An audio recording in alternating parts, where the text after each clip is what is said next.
Alrighty, it looks like we're good to go now. Um, yeah, so happy Friday, all that kind of good stuff. Another week. It's just, where's the time going? The summer is just flying by. It's been a stressful one, but that's a whole nother story we're not even going to talk about. So, we are continuing to work on the album for the In Suspense, which is called Photo Spread. Don't you love it when your brain just goes on hold? Yeah. Photo Spread album with the In a Pinch binding, and it fits inside the In Suspense project. We're working on the steampunk version, and I'm trying to get to work on the fairy version. We are going to work on this project next Tuesday as well. I'm going to see what I can do over the weekend to get a little bit more done. I've got a lot of things going on right now, so it's a little crazy. Um, but I'll do my best to try to get some more done. If I can just, stop sleeping, it would be a whole lot easier to get more done. But one thing I have done since we had class on Tuesday is I do have the schedule up through November. I know, don't faint. It feels like the old days, is what Joy said. I haven't had a schedule up like that in quite some time. It was really scary, though, how quickly it's going to go into November. So I have it up through Thanksgiving.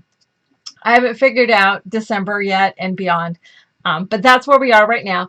Obviously, subject to being rearranged and switched around a little bit. But in general, that's what the schedule is, and the projects, things may have to move. One thing is, once October gets here, I need to see how often we can have Friday classes. We're either going to have continue the Friday night, or they may move, at least some of them may move to Sunday afternoon, and we may alternate, like Friday night, Sunday afternoon. We may alternate them the weeks, or we may just move to Sunday afternoon. But once hockey season starts, there's so many hockey games that my family goes to that are on Friday nights. So we, excuse me, which is part of the reason why we stopped doing the Friday nights to begin with. So we'll worry about that come October.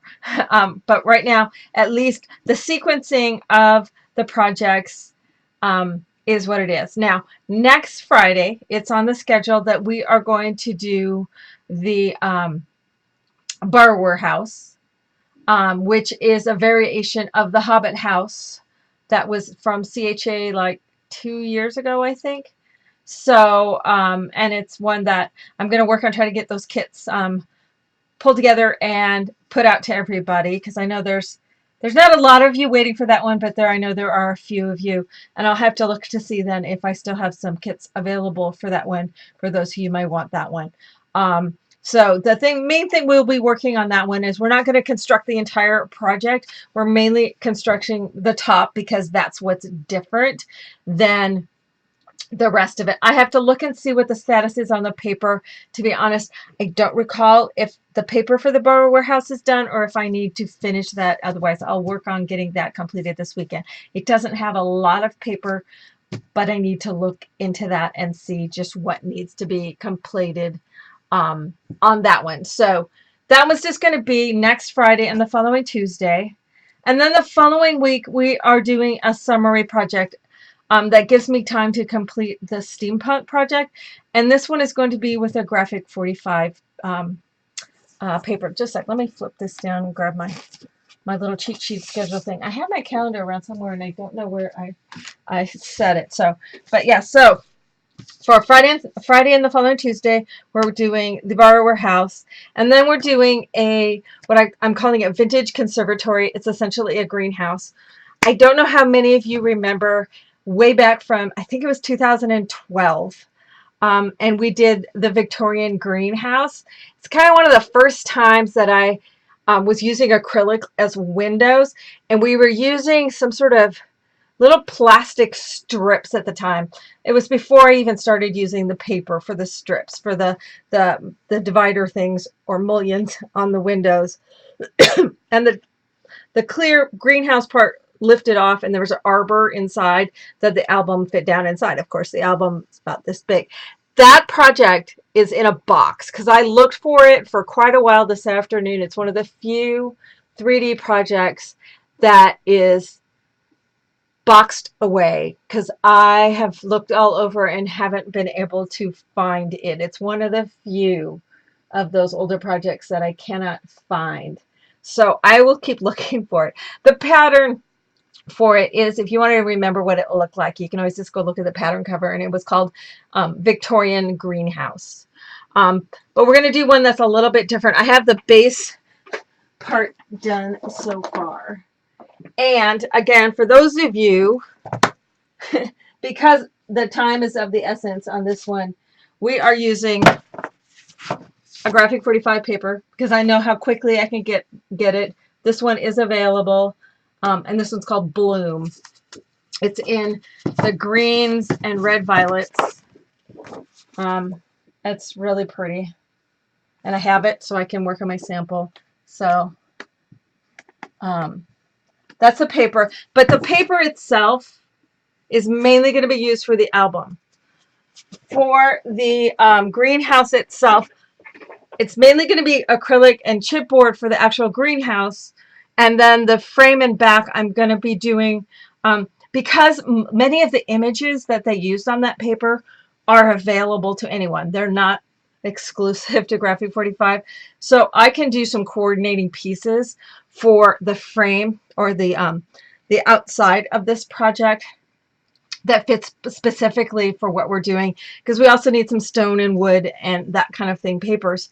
So the kits will include the Graphic 45 collection pack, which includes the 12 by 12 paper and the stickers. You're also going to get some of their accent paper as well as some cardstock that goes with it. And then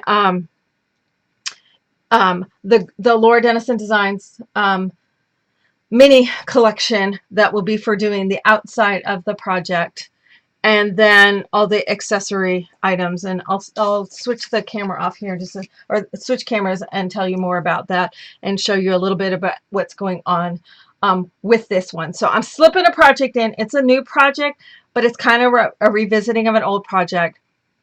But we'll have the borrower houses, which is one we're waiting for, done. I have somebody who's helping me package kits, so we're getting some kits packed out. We're going to have these. These will ship, and if Graphic 45 ships to me in the time frame which I'm anticipating, like they always do, these will ship by the time we start this class. So, or within a class period of that. It all depends on how quickly that Graphic 45 is able to ship to me. So if you're interested in this one, I'm really doing a very limited number. So if you want one, I would jump on it. It's a little bit lower than some of the other ones, but it's still got a lot of goodies in it. So let me switch cameras real quick, and then we'll get started. I had to go put gas in the car for Sarah because she can't take my card with her to do that. So so it's got a bunch of, like, this is going to be a topiary, and then it's got, and these all get painted. It's got some little pots, and there'll be little flowers as well as all of the greenery. These two, we're going to do two little hanging, little kind of hanging type things. So we're going to basically make little macrame things out of some cord for those two. There's some little gardening miniatures. I'm not sure if I'm using this or not. I'm still trying to decide if I'm going to use this up on the top. These are the little bottom parts for these pots. There's going to be some metal ribbon and a band, and this is what the arches look like. So it's going to have excuse me, it's going to have this base, and in this back part is where the mini album will fit in there. And then it's going to have, these will be sitting up on a stone base here, and there'll be one at the back, one in the middle, one towards the front. So the one towards the front up here, let me tilt it so you can kind of see, and then it comes out kind of like a bay window. So it kind of is somewhat rounded at the front. Then these little arches that we're making, we're going to paint those and make them look that kind of really cool verdigris green color, like you've seen some of these old Victorian greenhouses. We're going to do some stuff on the back to make this look kind of like a stone wall, and it's going to look like tiled floor on the inside, because kind of in the center there's going to be kind of a sundial, or a medallion. I'll call it that rather than a sundial, a medallion, so that in a conservatory, many times they had a medallion with a topiary there, and then it's going to have little things coming out here and the little pots, and they'll have some other greenery hanging down. And then I'll decide once it's 3D as to if there's anything going to go on the outside. We're going to have some moss, all that kind of good stuff. So not real big. It's only 8.5 by 11 base by 11 tall, so it's not a real huge piece. But if I waited and did this one after the next steampunk project, that's putting it past summer. And since this is kind of a summery, great for gardening kind of feel to it, I decided to go ahead and slip this one in ahead. So, but you know, we're getting caught up, because after the borrower house, I have it written down as Hobbit house, so I have to keep thinking. After the borrower house and after the third steampunk, I think the only major outstanding, there might be a few little ones here and there, but the only major outstanding project that we still have to do is the unicorn, and that is on the schedule starting excuse me, I think right around Thanksgiving time. So so we're getting all of these projects all getting caught up, getting stuff shipped out, getting here. So we're getting there. So I'm excited to have potentially a new project coming up. I kind of need it right now for my own design, mental health kind of thing. So so that's coming up after the Vintage Conservatory. Then we go to the greenhouse. Oh, no, that's the greenhouse. Then we go to Steampunk number 3, which I showed you is the Nautilus. And that's coming up and taking up a good chunk of September. It's like taking 3 weeks of September up doing the Nautilus. And then I think I'm going to try to put a Halloween project in there. It's called Halloween to be determined. And I'm going to be flexible. And then after that, in later part of October, I want to do, with the brand new Graphic 45 Dreamtime or Dreamland, no, it's Dreamland paper. I don't know how many of you have seen it. It's incredibly cute. I'm going to do a bed. For those of you who remember the bed that I did years ago for that had sugar plums, it was in Christmas papers for Graphic 45. It's got to be 5 years ago now. I never did a pattern for that one. It was kind of a canopy type bed, but with this one we're going to do a bed, and I'm also going to have an alternate using Kaleidoscope, which is that super bright color animal type print one as well, because that one would be good if you want to make this for like a child, so an older child. Or Joy says she likes the brighter colors, so she's just going to go with the brighter colors. But I think the Dreamland is perfect doing a bed like that one that I did years and years and years ago for Graphic 45. And like I said, I did it as a design team project, but never did it as a Ustream project or a pattern. So I'm excited about that one. That paper is up for pre-order, so over the weekend I might put that one up for pre-order, so I know how many are interested and how many want to order that. So I'm trying at this point to kind of have about 2/3 with my paper, 1/3 with papers that are already printed. A, that helps me a little bit, and B, I know there's many of you who just aren't wanting to print your papers yourself. So it's kind of giving you, I'm trying to keep a little bit of balance. So like I said, about 2/3 to 1/3. And so so I'm going to have, I already have the conservatory up. in the shop so that I can get a better idea how much interest there is. So I'm hoping for Monday, Tuesday at the very latest to get that paper ordered from Graphic 45. So even if you're not quite ready yet, but you definitely, and don't tell me maybe, definitely want to get one, but you're just not ready to purchase it yet. If you can give me an idea about that so that I know just how many I need to order, because I don't want to have extras. So between that one and then also I want to, as soon as I can, pre-order the Dreamland. I think it's going to be super duper popular, and they just started the pre-order for that one. And if I wait, it's going to be just how much later that it gets here. So, and on both of those, I'm going to do everything in my power to make sure those are shipping out prior to starting, because I want to get back onto that track to where before we start the project, you receive the kit. You should also, those of you with the Steampunk series and the Fairy Realm series, should be getting your Nautilus then before we start that one. So moving forward, I'm really trying hard to get us to that point. So, and then let's see, after the bed, that takes up like 3 weeks in October. And then early in November is when I'm starting Christmas. But that's not determined what we're doing for Christmas. And then after the Christmas project, because I want to have Christmas projects done before the major Christmas projects done before Thanksgiving. And then right after Thanksgiving is when we do the unicorn. And that's about as far as I'm going. I've got that this point. So the list I had of things that I still got to get done are that borrower house. I still have the Noah's Ark animals. I've probably got those about a quarter to a third. If I focus, I can get those done. The album that goes into the travel case, I'm still finishing on that, and then the unicorn.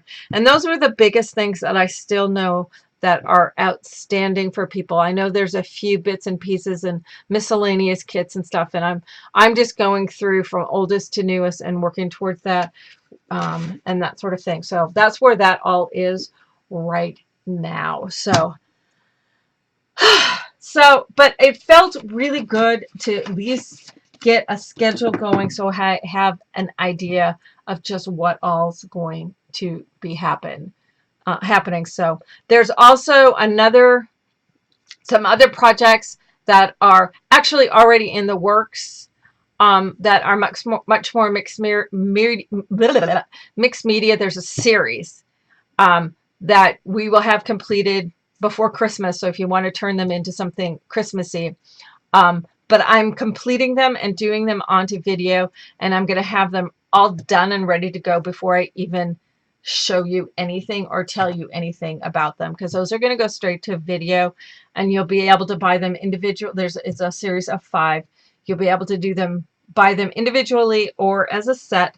But again, I'm not bringing that one up beyond what I've just told you. I'm not telling you anything more until they're ready to go. So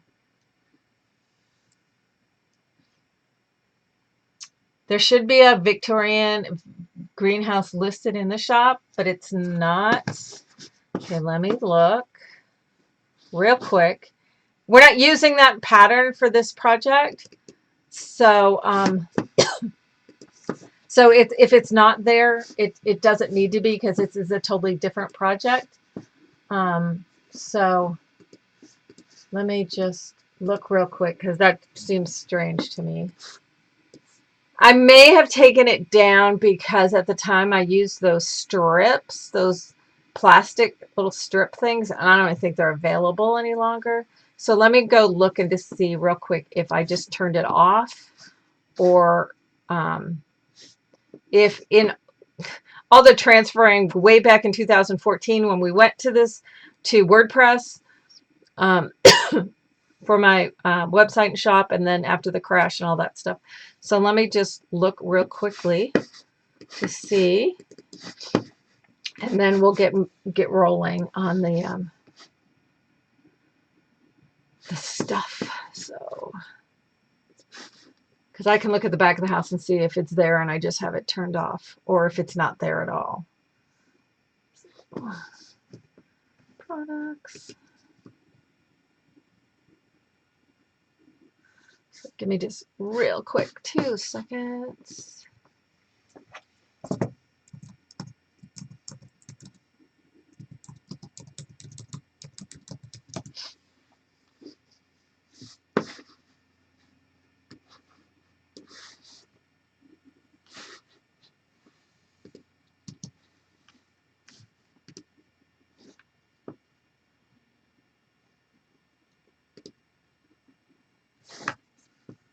Yep, it's listed there. You just have to spell greenhouse as 2 words. Yeah, it's still shown there. And it shows in stock. But yeah, if you spell greenhouse as 2 words, it'll come up.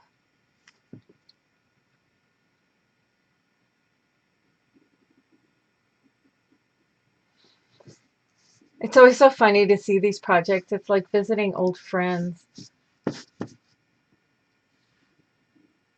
Yeah, it's in the category of construction projects with album. But yeah, Christine, if you spell Victorian greenhouse and you spell green and house as 2 separate words.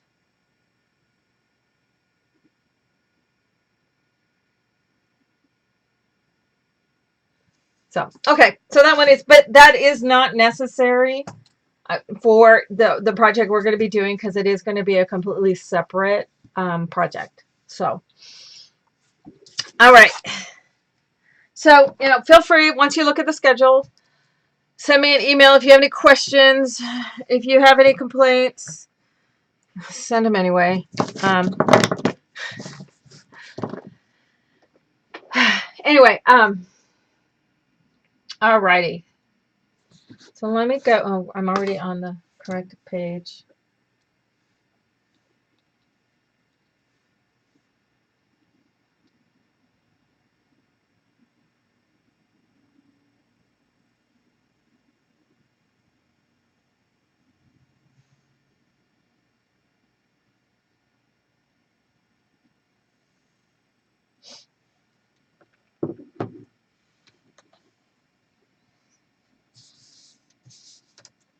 Alrighty, so let me grab. We are working on, as I said, the photo spread album, and we're working on the steampunk version. We did this page first day, and then we did a back side of it, which has, I have this one with pockets on each side and has a pocket right here. And then we did this one last time. See, this guy's already hanging. You probably should just spin a little bit longer so that it can tuck underneath there. It's going to annoy me till I take it off and put a new one on. But you can see now it's hanging over like I said it would after it sits. But that just slips through the little slot. And then this flips up. And these flip over. And I'm going to put some of the neutral papers on the inside. I just hadn't gotten to that yet. So we did this little closure dealy-wop last time. No, it doesn't. Okay, go that way. But that's not the way it goes. It goes this way and flips over the top. And then just flops over like so. Okay, so then we've got, I think we're going to try to get done today is we've got, this is a pocket, and this can be held down as a pocket, which is what I'm going to do, or it can be a flap. And we'll get this one also done. So I want to get both of these done tonight. And then I'd like to do these two on Tuesday, because on these two, I'm going to make these guys be flaps instead of pockets. And then on the back of this one, it's got 1, 2. And so on this one, I think I'll make this go inside and this be a flap that goes on the outside. So I'm going to do these all different.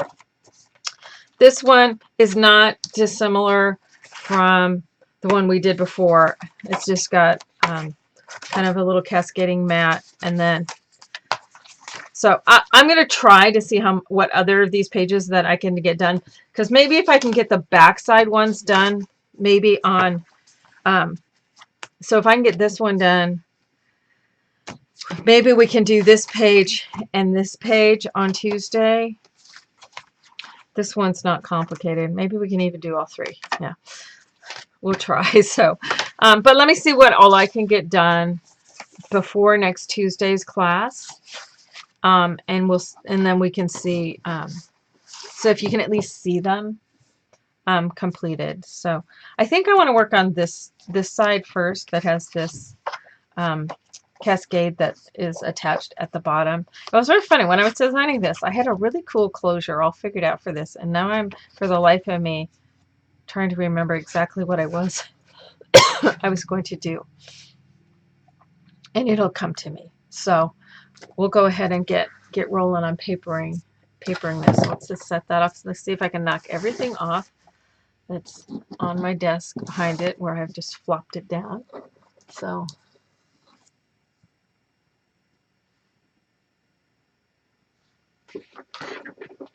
alrighty.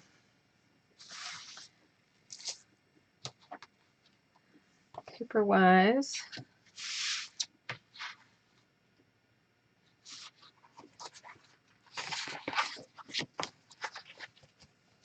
So we've got a rather large area there. These are all the neutrals. Set the neutrals over here. Okay. You know me, I'm such a miser. This is all my little scrap-a-doodles. So what am I picking? These are more the background color accent. So here's more the pattern one. I like to go through and just print one of each and use up all the ones, the accent ones, or all the papers up at least once before I print a second one of my favorite.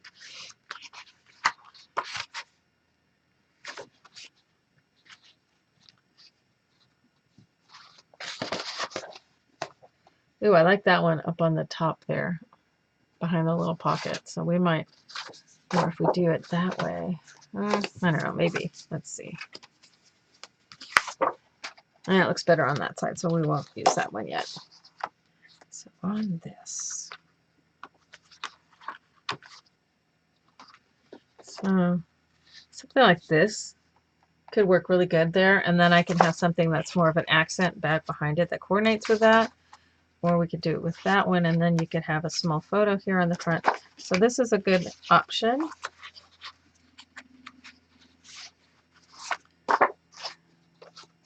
This is another option doing that portion, but I think I like that one better.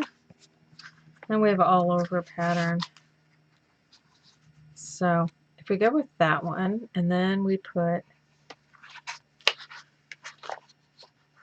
right behind it an accent. And then on the behind, we have that as an accent. We have that here. So maybe we go with one of the, ooh, what if we do? This has got some, it's hard to see on camera, but it's got some blue in the background. And then we do the blue back behind it, this wood blue, which is part of the exterior part, but we can use it, you know, inside too. So those, and then it's got this green back in the back. Or the purpley back behind it. So purple, green, I think. I think I like the green, so let's go with that. Okay, so let's trim these three up. Yay for the blue. I knew Lois would be happy for the blue. Got to make it Lois happy before she has to head off. I want her to have good dreams tonight. Oh, I've been cutting chipboard with this blade. I'm going to have to change my blade out here soon. Yeah, my workspace is clean and tidy because 5 minutes before the show, I'm frantically tossing stuff onto other tables that are out of camera range. That's the only reason. If you could see my table, my stand-up table next to my workspace here, you wouldn't think I was so tidy.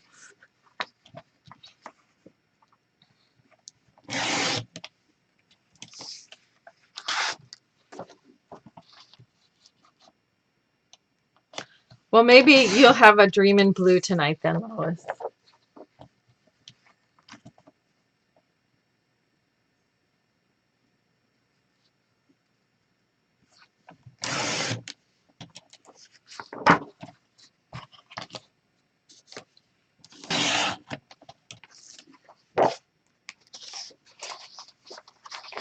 Yeah, see, that's picking up that little aqua flex in there. I like that.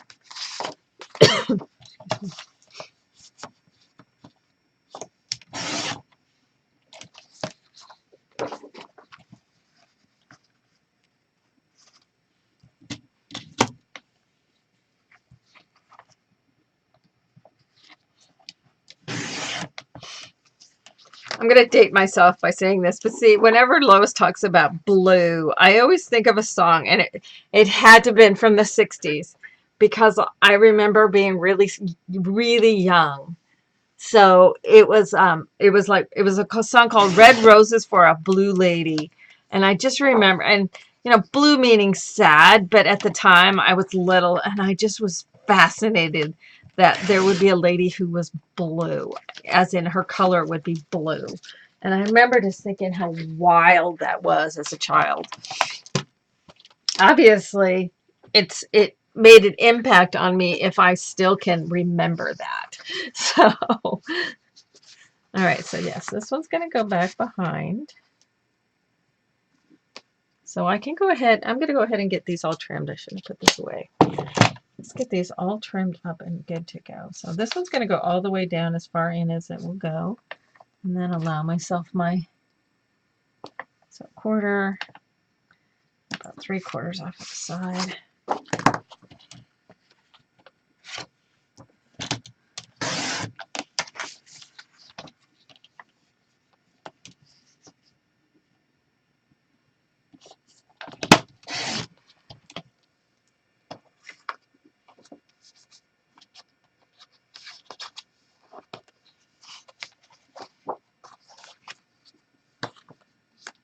And it was one of the crooners type songs. I don't remember.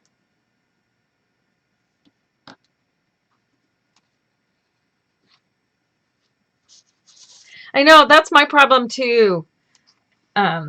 Christine, is I never quite, my son's 21 now, so I can't really call him a teenager anymore. Let's do this blue box behind there first, so then I can decide how I want to cut that one. So.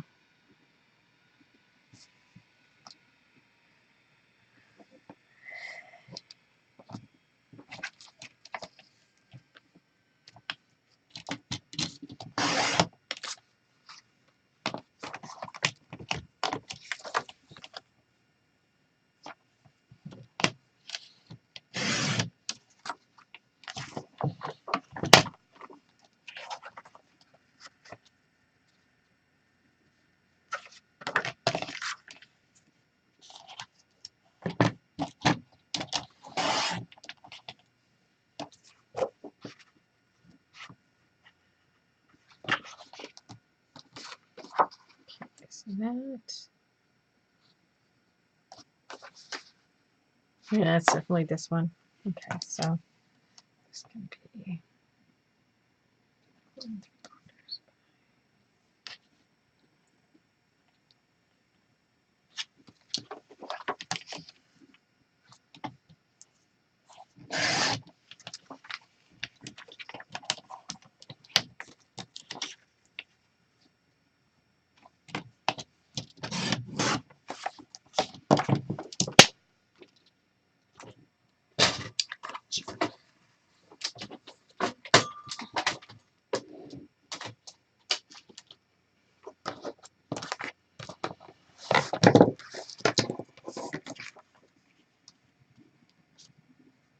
And I could actually kind of cut along there and make that a little pocket even for a tag.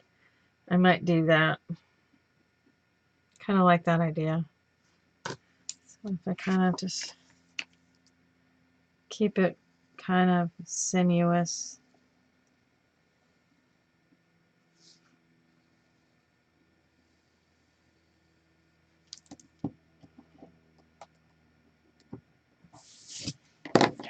Because I don't necessarily want to cut around all that little stuff, because they're sort of going to get all bent up when you're trying to do it as a pocket anyway. So.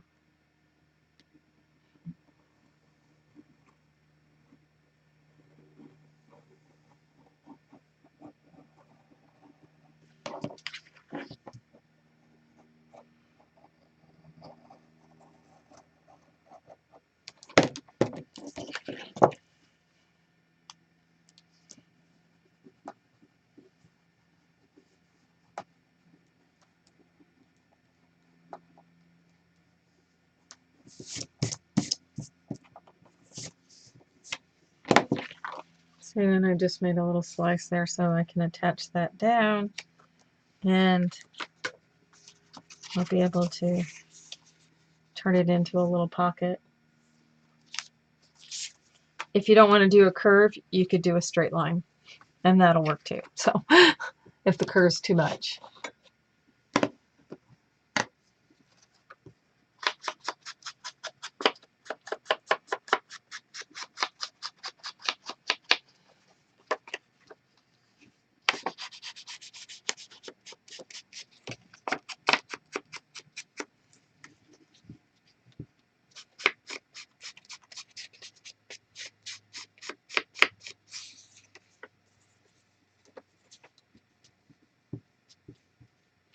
Oh, Lois is even quoting the lyrics from the song.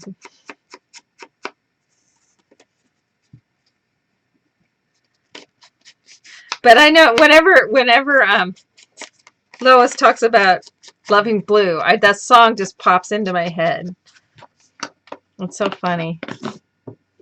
All right, so I'm going to glue it around the outside, and then I want this edge loose, but I want to go ahead and put some glue along that edge so it stays down. So just along the top curve, and then around the outside. Close to the edge, because you want there to be pocket space.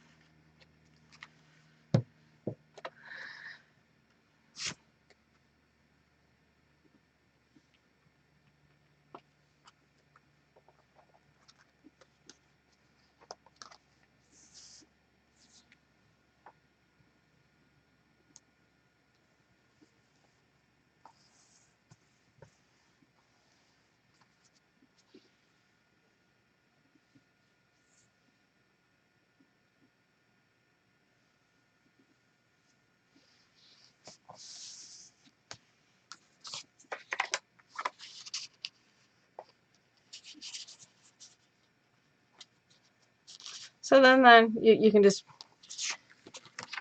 whatever, pieces that you want to create tags from, but you can slip those down in there to create that pocket. So then we'll go to this piece right here.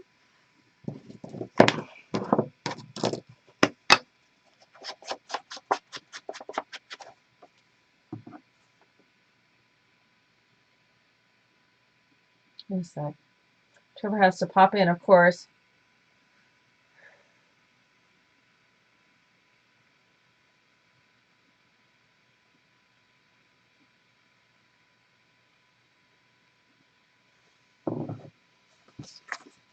Wouldn't be a show without Trevor.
Told him I'm doing my show, not a good time. Go away.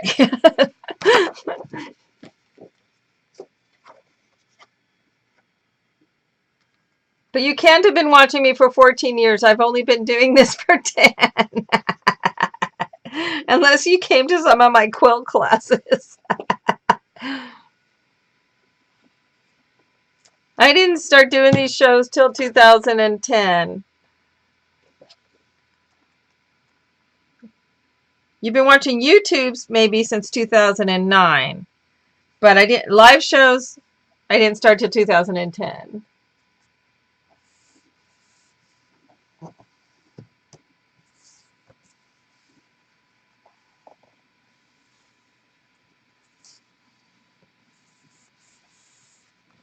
So I like how that kind of just frames it. It gives it a cool frame.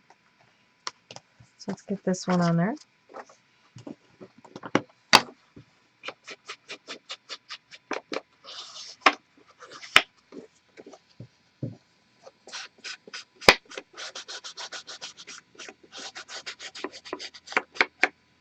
I started paper crafting in April of 2009. Prior to that, I'd done some 12 by 12 scrapbooks for my kids' baby albums. But other than that, I wasn't doing paper. I was doing quilting up until 2009. 2008, I actually had a booth at Quilt Market, wholesaled my patterns, taught on a quilt cruise that fall. Trevor's stuff started in April of 2009, and that's when I switched from quilting to paper. I started doing my live Ustream shows in February of 2010 was the first one. So my first YouTube video, I think, was in May or June. It was probably June of 2009 was my first YouTube video. So no, that was the one that I thought of in my car. That was a ways in. That one was, I figured that out and used that on a page in a swap album that I did that was on about the Beatles. So there should be a Girls Gone Scrappy um, swap.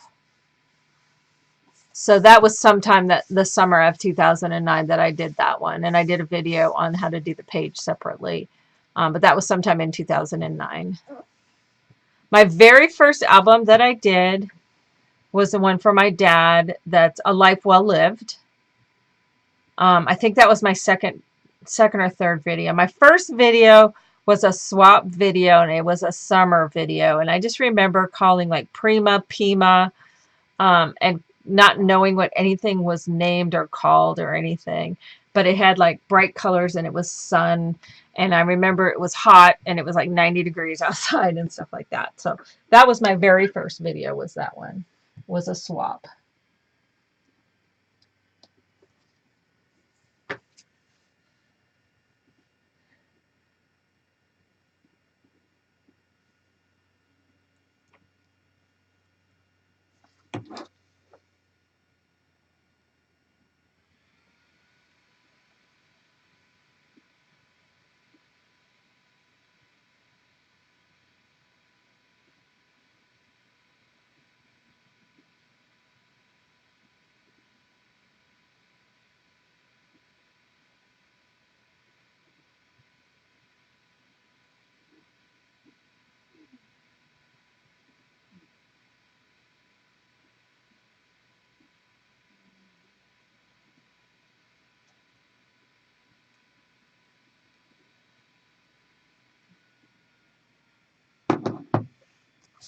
So yeah, I like how that looks. It's just kind of a soft and a subtle look.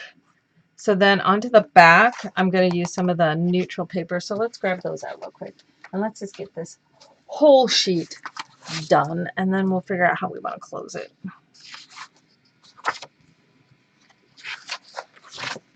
I don't really want the dark.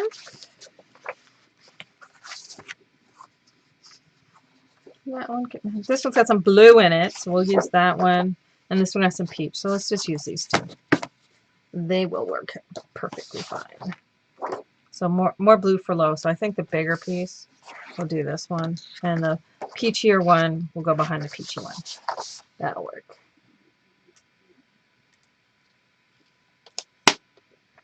That was before swaps became evil. That's how I kind of got started, was doing these swaps. And that was back in that day. That was Marion Smith organized it. I was only in it for like 3 months before there was massive blow up between a few of the people.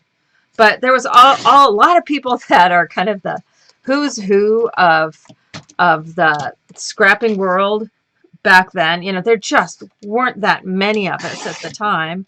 Nobody was doing tutorials.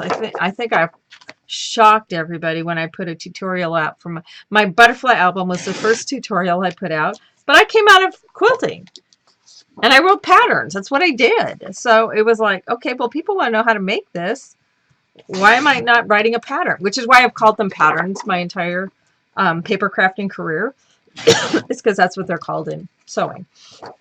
But people were putting together kits, but they were just kits that you just had the goodies in them and you did whatever you wanted with the goodies.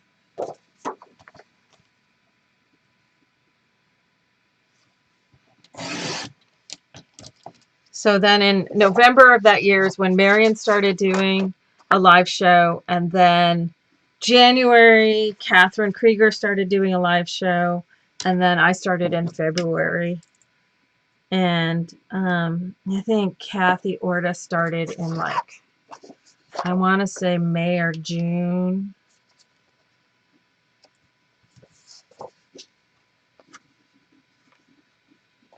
And then there was a whole big flood after that of people starting to do the live stream shows. And a lot of them came, a lot of them went. I think a lot of people thought it was way easier than it is. You know, doing this, cutting using sharp objects, talking, designing, all that all at the same time. It's multitasking on steroids. So as I said, a lot of people I think thought it was way easier than it is. So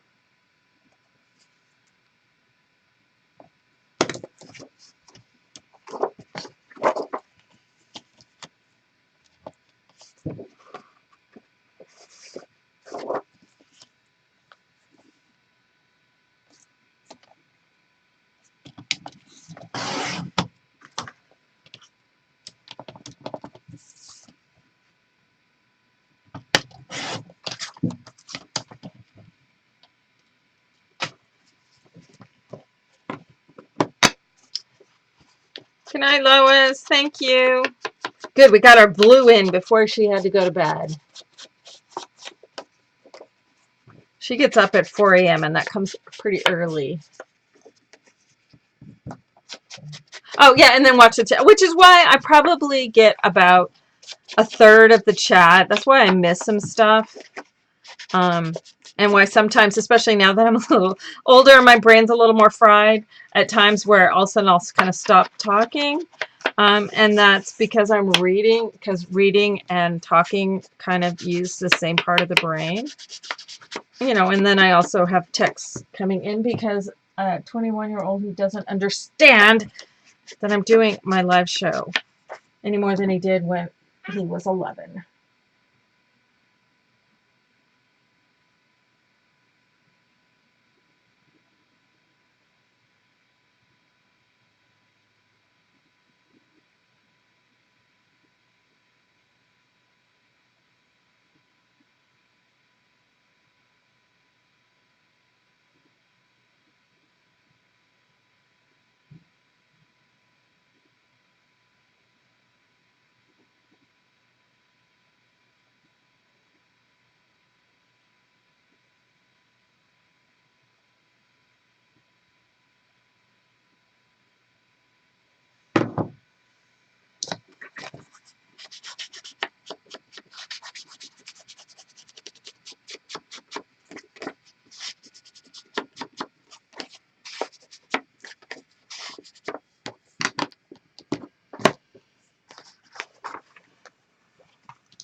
Okay, just knock something over.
Oh, see? And we can kind of do the same sort of thing. So if we have something that comes down, it slips into the pocket, and that holds things closed, and then you pop it out of the pocket. Ah, perfect. That's what we'll do. See, give the brain a few minutes to think about it, and it will come up with something. So I need something solid. I'm just going to grab a piece. I have a scrap of parchment. Grab it, and we'll just use it. Oh, that's right. I was going to use the tags from that die. Do I really want to dig the stuff out to do the dye? No, we're just going to cut. I might just, I'm just going to use this as a regular parchment one right now, but I will cut one with the die that we used for the clock, the Graphic 45 die. I'm going to use that on here. But I'm trying to think if I have any of the square dies around, and I don't. So I'm just going to cut a regular die for right now, and then I'll redo the die, redo it when I have the my die cutting stuff out. So let me just cut one in general here. So.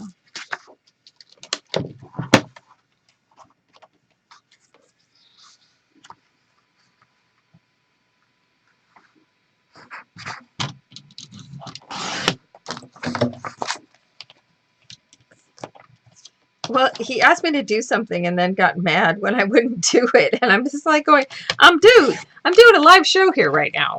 Can you not? Excuse me. It's just like, come on.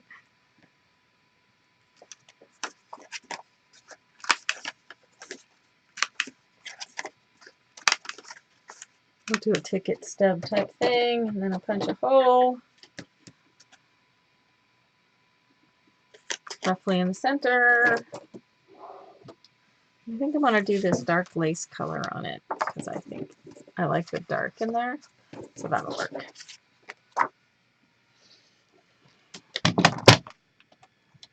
Try to get this more purple and blue here, so let's do that.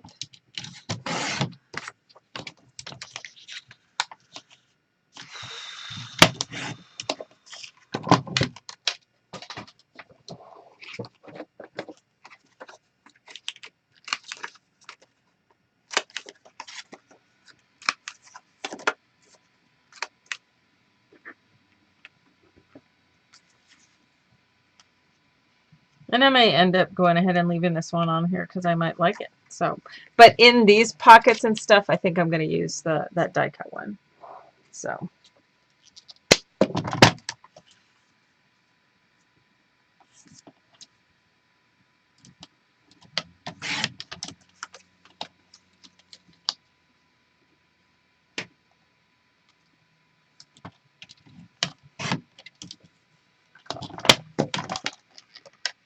Since I'm going to the detail.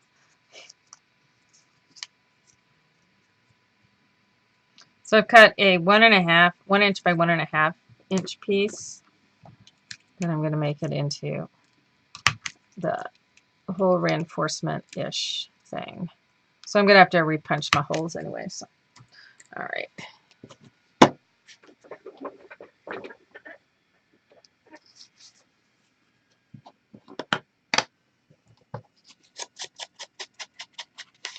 Oh, yeah, the time zone thing. Trevor's in New Hampshire, 3 hours difference. He's getting up to go to practice at 6:30 his time. 6:30 on the East Coast. Calls me, not thinking about the time difference. 3:30 a.m. my time. And doesn't understand why I'm like going, yes? What you need? Oh, I just wanted to talk while I was on my way to practice. You're kidding me, right? You realize it's only 3:30 here. Oh, yeah. Oh, dang, I forgot. I'm sorry, Mom. You got a virtual whack upside the head for those. But he do it more than once. It was like, you are like, you have 145 IQ, dude. You should be able to remember this.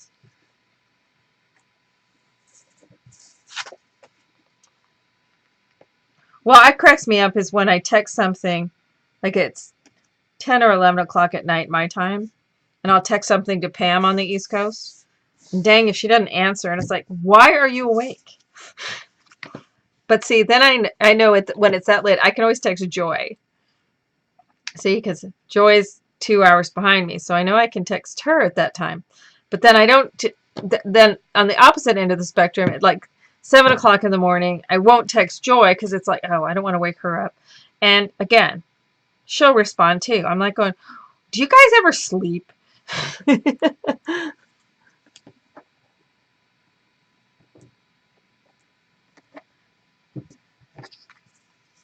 All right, so I put a little tabby doodle thing on there.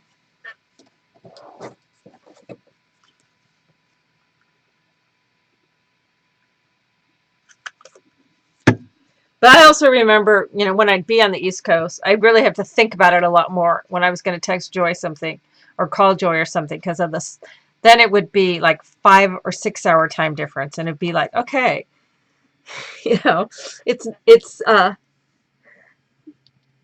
dinner time here, but it's lunchtime there for her. So I have to really think when I'm on the East Coast before I send something to Joy. All right, so that goes in there like so. But if we do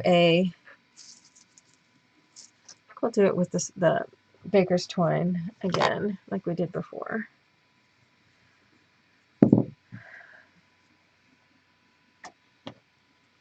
Long enough that I can tie it on. So it's a little over a foot long.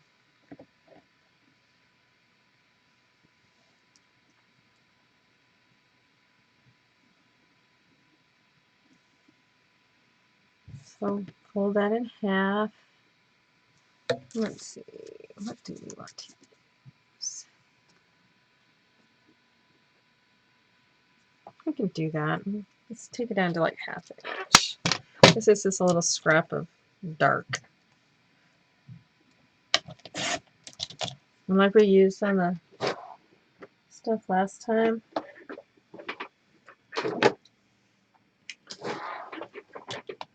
So this is a 1/2 inch by, let's make it 2 inches. Trim it down, nice even. So then I'm going to round just 2 of the corners, kind of like how we did. I could actually do this out of the metal like we did the other day. So it's just going to look like that. I mean, there's plenty of space on here, so we're taking up a little 1/2 inch up at the top. It's not that big of a deal. So let's go ahead. I'm just going to tie a little knot up near the fold loop because I want the tie to be down at the bottom. Okay, Tucker wants out because Dad's home. Okay.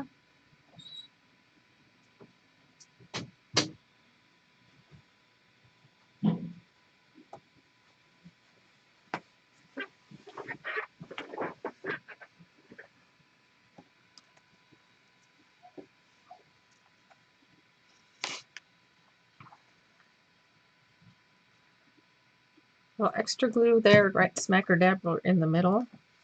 Lay this on there. In the middle.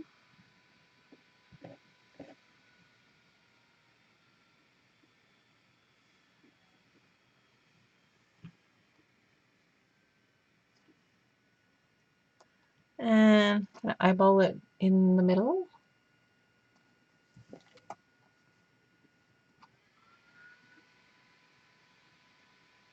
Oh, be in Newfoundland? All the way back to here or just to where you are there in Ontario? I don't know. What's the time zone difference? Oh, do they have a half-hour thing in Newfoundland?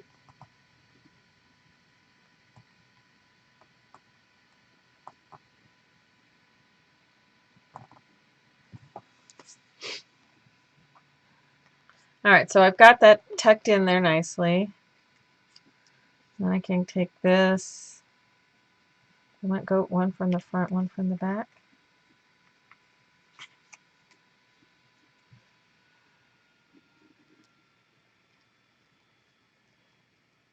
So I took one in through the hole from the front, one from the back, and then I just tie a nice little knot. That way this just pops out, and then it slips down in there. That's because of my curve. It's at an angle. But see, that's going to keep those, that's going to keep these from flipping up. So it's just kind of tethered. So turn those up just a squidgle, and then twist it.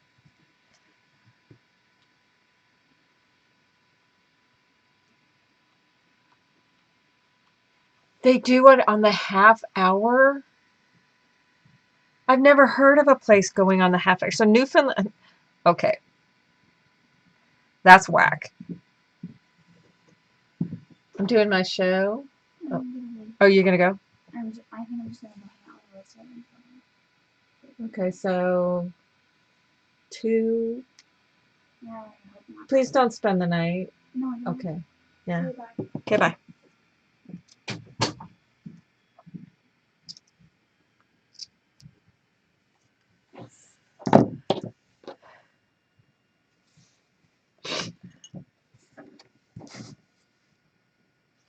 Alrighty, so this can just flip out of the way. Flip, flip. So that page is done. So we can either do the back side of this one, or we can do the front side of this one. So 1 or 2.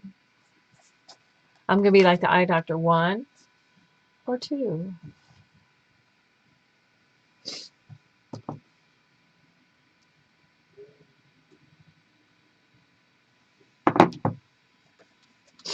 Joy says 2. Leslie says 2. Christine says, I figured you guys were all going to say 2. So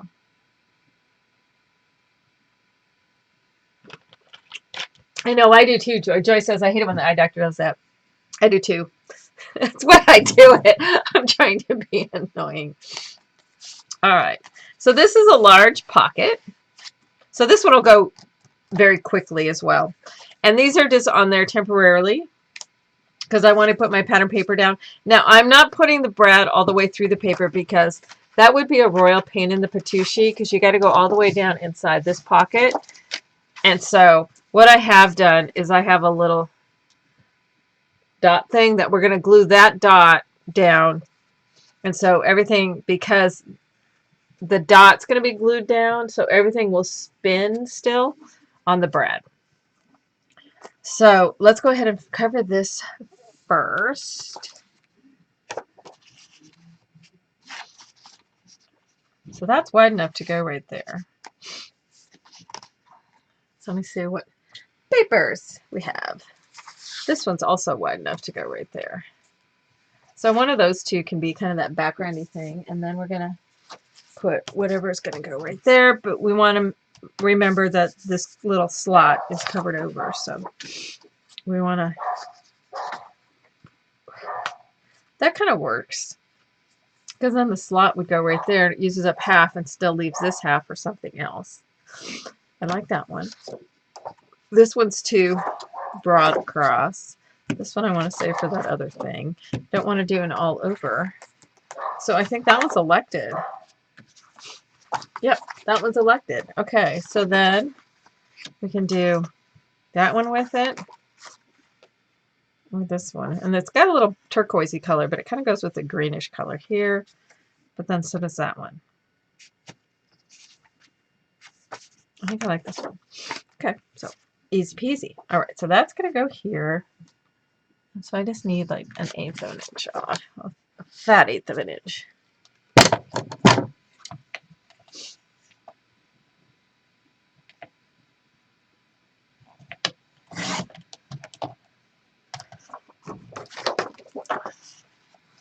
So that's going to slip down inside of there, like thusly. Let's get this off.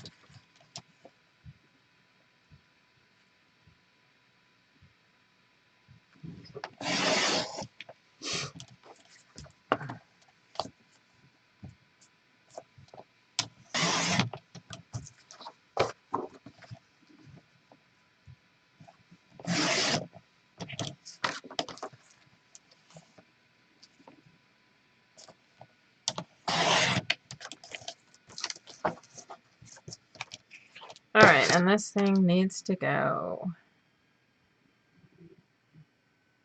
So 4/4.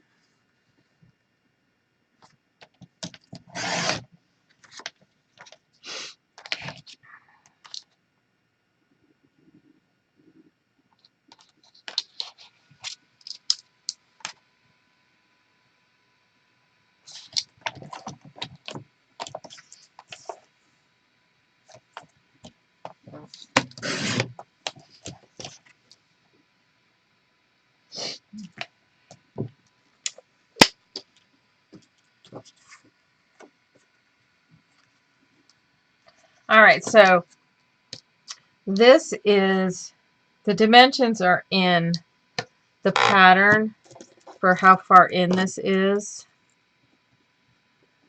and up.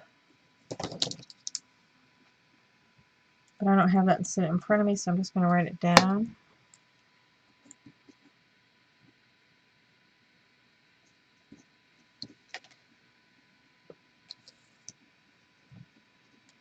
So then I can place this where it needs to be.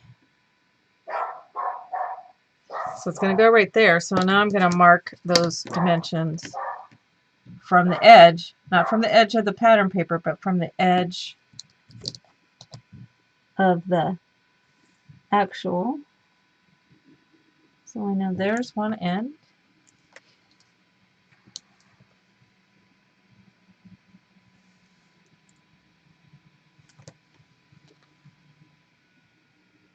And make sure you're measuring from the edge of your page.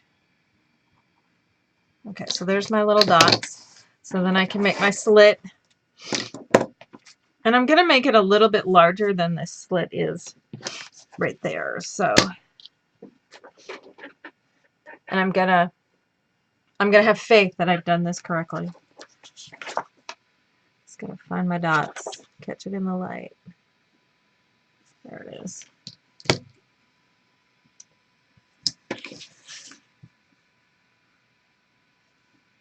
I'm going to just mark my line, because then I'm going to go not quite an eighth, but close to an eighth on each side.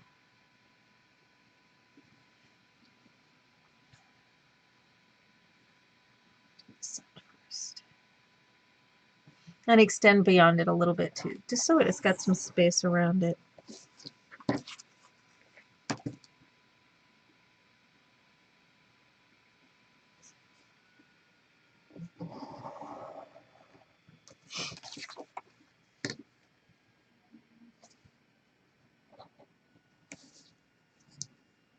I always forget that texts come in and they do a second alert if you don't look at it, because I'm sitting there going, God, stop, Trevor. And I go, oh, wait. He only texted me the once. So, and I'm close, but no cigar. Dang it. So I'm going to want it to be down to about there. So I'll fix it. It's easy peasy. So it's just going to be a bit wider. So if I need to go to like there, and then there, out there.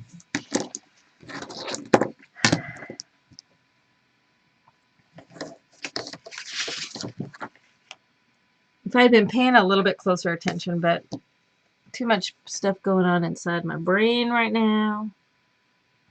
I'm trying to do this quick, and I wanted it to be perfect so that you guys could be like going, dang, look how good she is. And then it's like, well, not so much.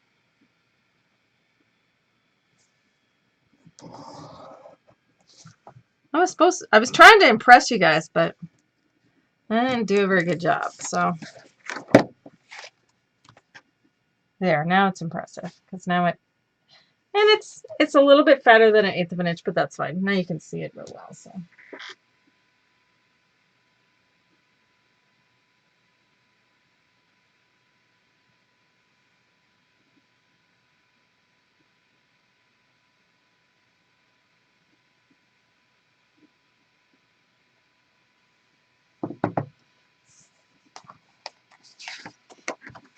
Clean this up just a twitch. Have a little bit of a hangnail on there. Slide down down here.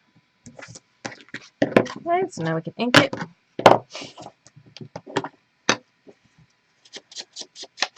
But that's how you should be able to do it. If you measure, you have the measurements from in the pattern, you're going to place your paper on top of it where it needs to go and use the same measurements.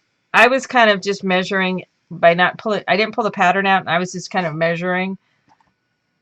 Oh, I see what I did. Okay. Yeah, I didn't do that one over. That was far enough. So, but if you do it and you're paying attention, unlike what I was doing, that will work perfectly.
Alrighty, glue this down. So I'm going to glue around the entire perimeter and around the perimeter of the slot.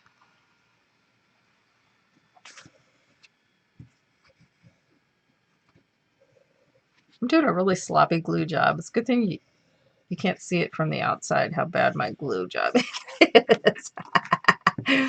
It's one of those days. It's one of those days.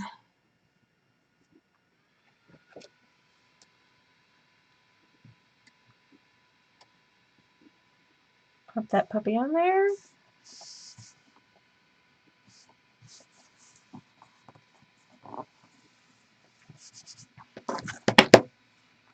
So then those will just slip down inside there. Let's get this pot guy glued on there first.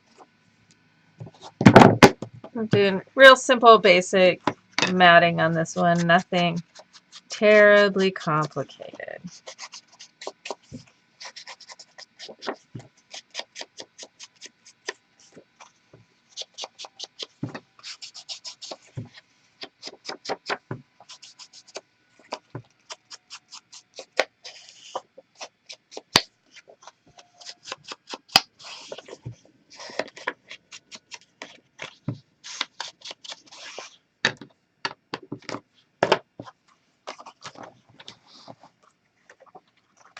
One thing while I'm thinking about it too is one of the things I talked about it during the pre-show is I have a few projects coming up that are going to go straight to video. Just because there just isn't enough time during the live shows, and it's something that I want to get done. And it's mixed media, and mixed media is a lot harder to do during the live shows just because of the drying times and all that kind of stuff. So I've just decided that they will go straight to video. On those, because I know there's quite a few people that have some difficulties with their internet, or they're limited on their internet, I will have those available on a USB too, that people can purchase the USB version rather than having it just be on the website. So.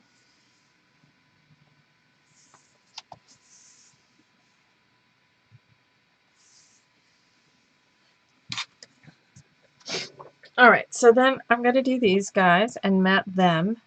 So I'm going to go ahead and take this off for right now. You see how I have a little disc for on the back side, and this is what I'm going to glue on once it's all assembled, and that's what I'll glue on and stick down, so I'm not having to put the brad through everything. But let's get these guys matted. Where are we at? We're doing good on time because I started late. So let's see what we have scraps here wise that we can do.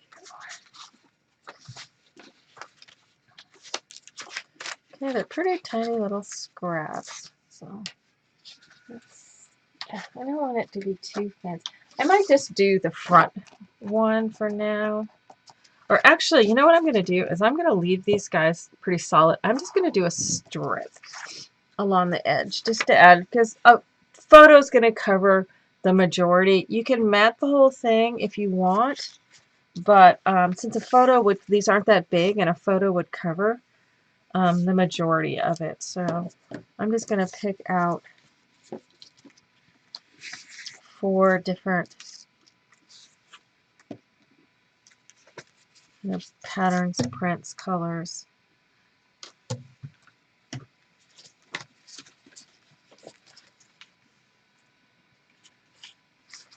And one more.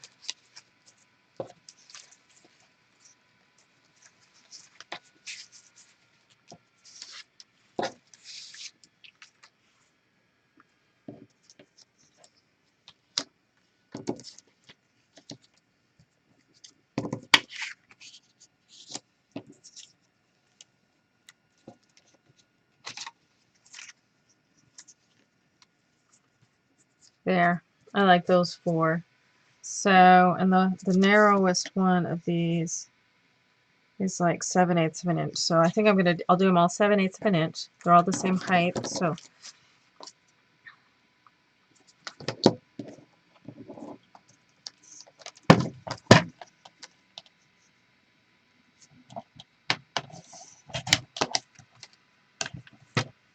I'm such a miser.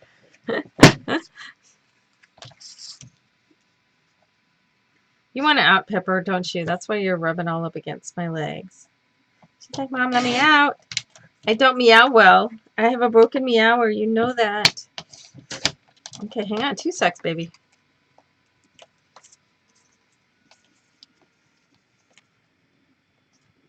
I want this one to be mainly the blue for Lois, even though Lois isn't here at the moment. Let's trim off that end. But see, this is why I keep all these little strips and stuff until the very end, because you never know when you need, just some little strips.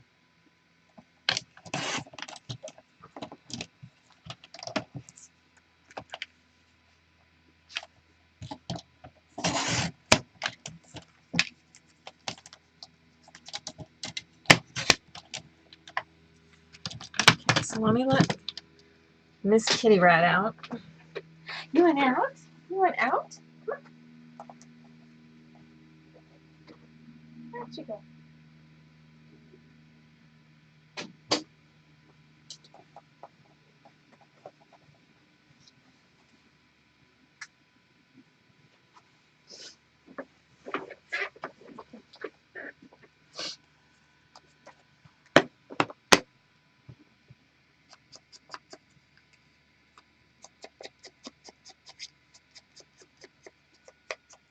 Thank you, Janice. Glad you could join us again.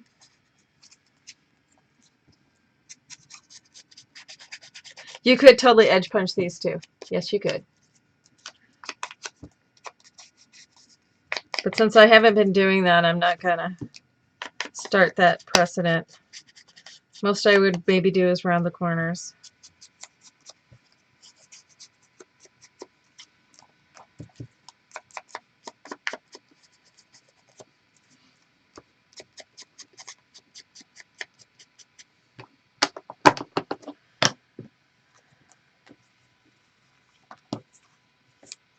So I think I want this one on the top.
Because then I don't have to fiddle also with working my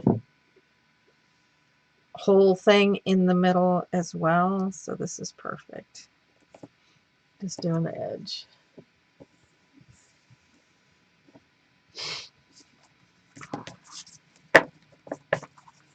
And so that gives you the hint of the color without having to spend. I keep wanting to pick that up. It's making me crazy. All right, so I'm going to put my brad back through the hole. If I want to do some sort of reinforcing on this top layer, which I think I just might do that.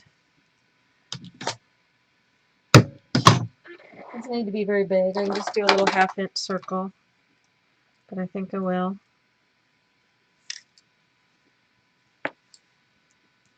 Oh, this thing is so sadly not working. Of course, I thought it was the one that was working.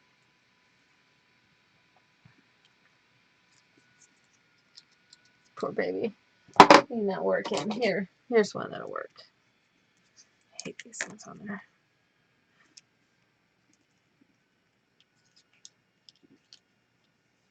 Come on, go in there. Line up with where I cut before. There we go. This one's a tiny one. I think this one's only 3/8. He's a tiny one. He's relatively new. I thought he was a 1/2 inch, but he's smaller. Teensy squincy. And I don't think I want it out of that paper anyway. I think I'm going to do it out of my metallic. Here, I got a scrap of that. Let me do it this. That'll work better. Where are you? Come on. There.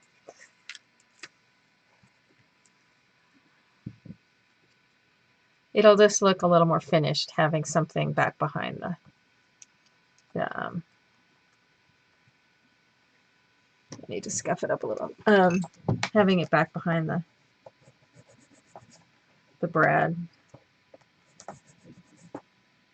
See if I can do this without messing up my nails. Close enough.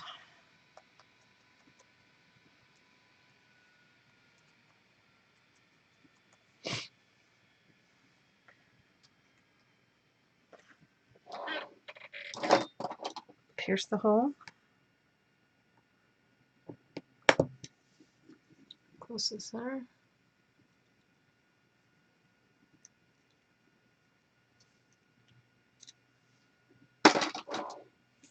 Alright, so put that on first. You know, a little washer type thing. I wish Tim Holtz still had the washers that have been gone for a long time. But see, I just put like a little washer back behind it. It's not taking up any space for pictures and stuff. So put that through. See, that looks so much more finished. And then put this on, and we don't want it tight because remember, you're going to also have some thickness with photos and stuff on there. So just don't do it super tight down. So it's going to be like that. And I'm going to just glue this paper thing. These hang over a little bit, but that's okay.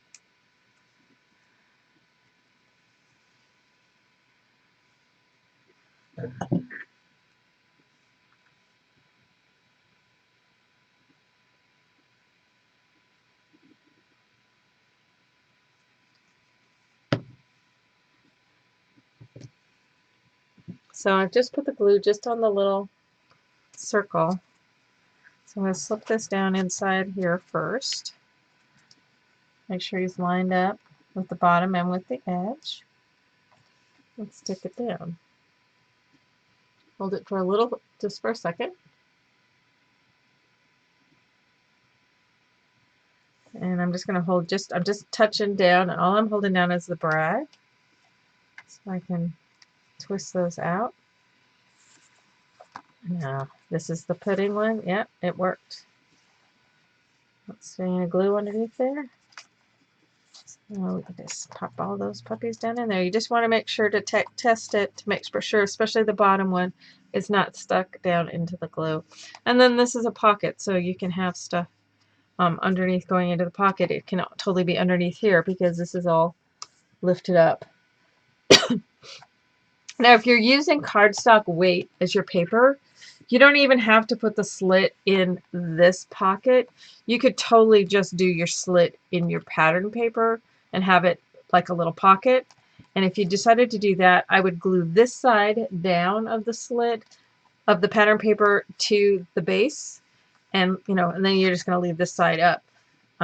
But I decided I wanted the slit in my pocket base as well as the pattern paper. But I'm just saying, if you wanted the inside pocket to be completely smooth, you wouldn't have to do the slit in the base. You could do it just in your pattern paper if you're doing it on cardstock weight. So, but that just twists and tucks right down in there, nifty as can be. And so that keeps those guys all happy. Alrighty. Ooh, let's just keep going to the front, and then maybe we'll just do backs. Maybe that's what we can get done. So this is kind of planned to where it's got a flip, and then this guy is going to be a belly band, and then this is a little pocket. So I want the pocket going that way.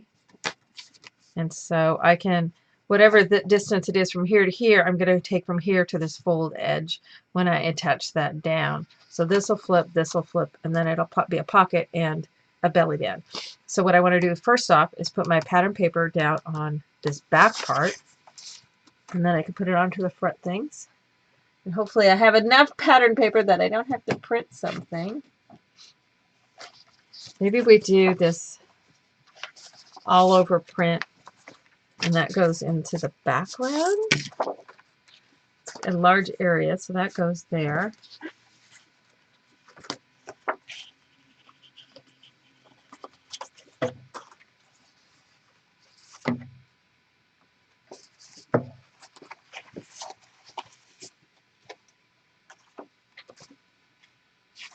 That one needs to go that way. I might have to print something.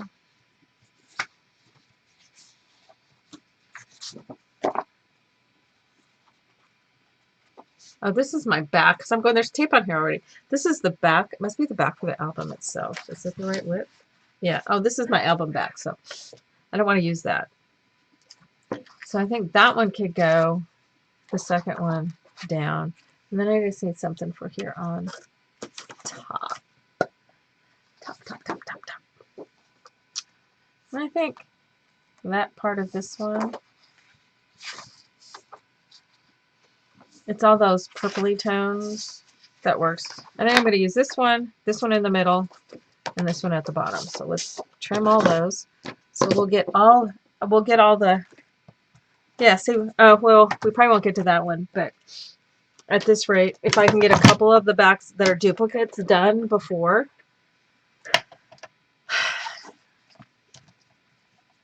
that would be great. Otherwise, I'll work a little bit on the fairy one.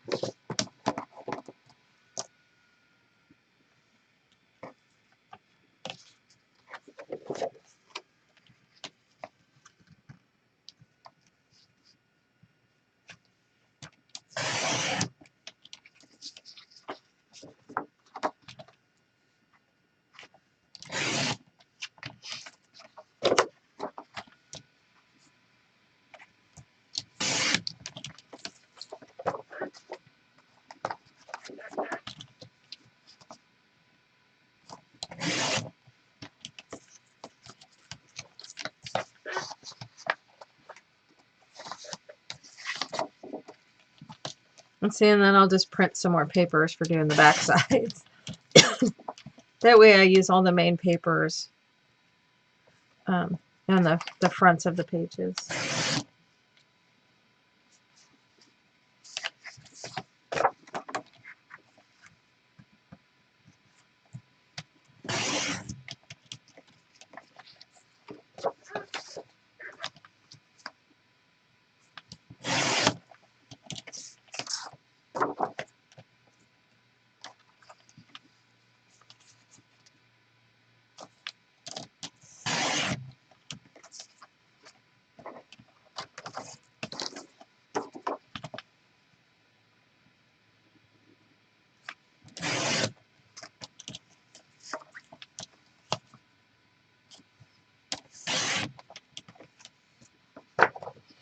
All right, so let's do this piece underneath. So I need to cut off a little bit more than an inch off the, let's get it off the top. Okay, so that's my height.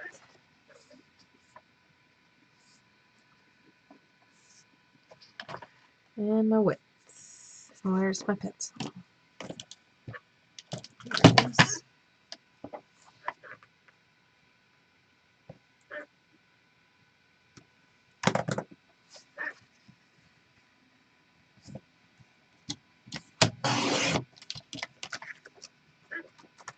That goes there, like so. And I could use a sliver more off.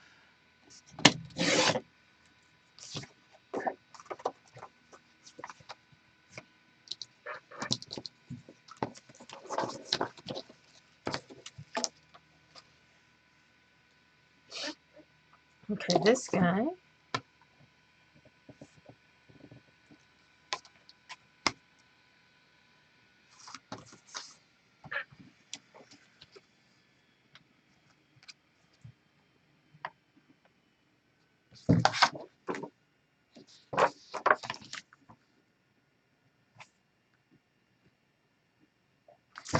I didn't cut these very straight, so I gotta straighten that up after I cut this one.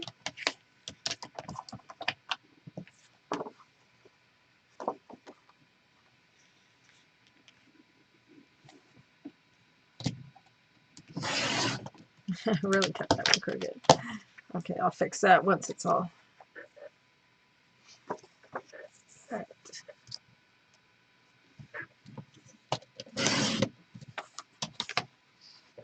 Okay.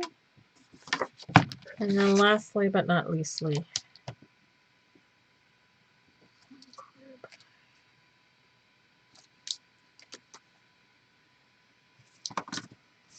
I think I want, let's see, the card's there. I think I like that better, this clock thing. Let's save this for something.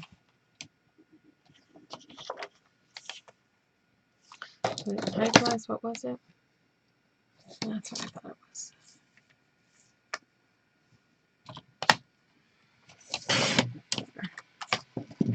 Yeah, I like that. That works right there. That makes a nice stack. This one I have to clean up that edge where I trimmed it.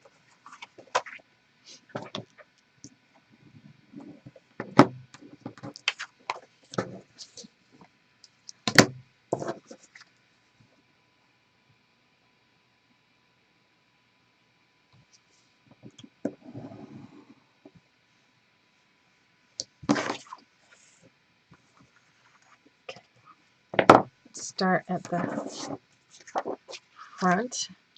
And then on the inside of these, I'll do the neutrals just like we did that other one.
gonna go right there.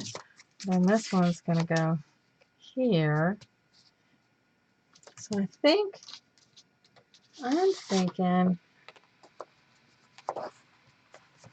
I like the check being on here. So let's trim this all up and put it on there.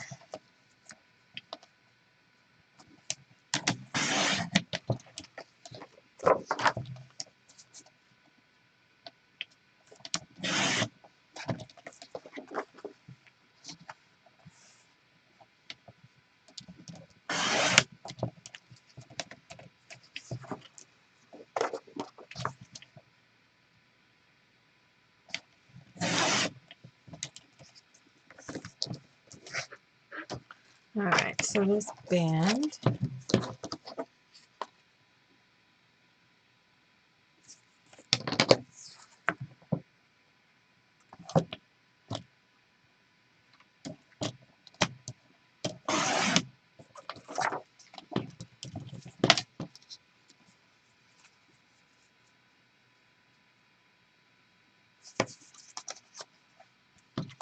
and I'm going to take 1/8 of an inch off of each end so that my diamonds stay centered.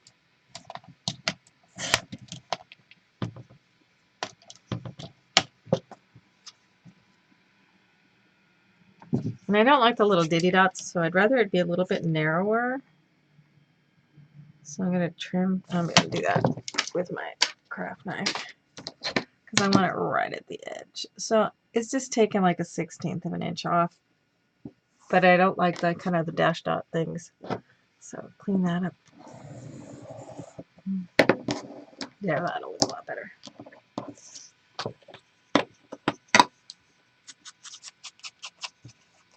But with all that kind of soft, it's kind of nice to have that kind of graphic in there to kind of be a contrast. That way you see it easier.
This kind of dark blue kind of works on this edge.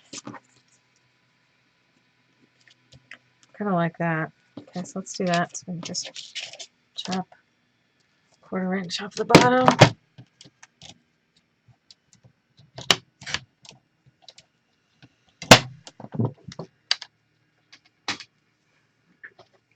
We're getting a lot done.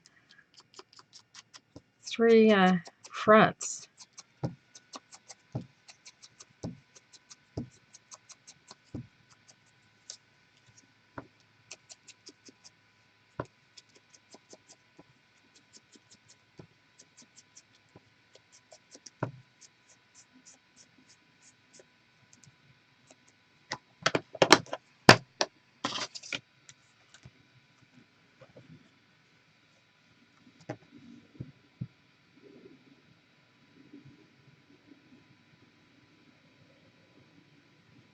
Well, I've had a relatively quiet, decent day today. No massive crises that I've had to run up to Everett or anything. So it's been relatively, knock on wood, all that, that it's been relatively sane today. So that guy's ready to go. So let's glue all these puppies down now.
Oh, those glue lines are totally wiggly, Jeannie.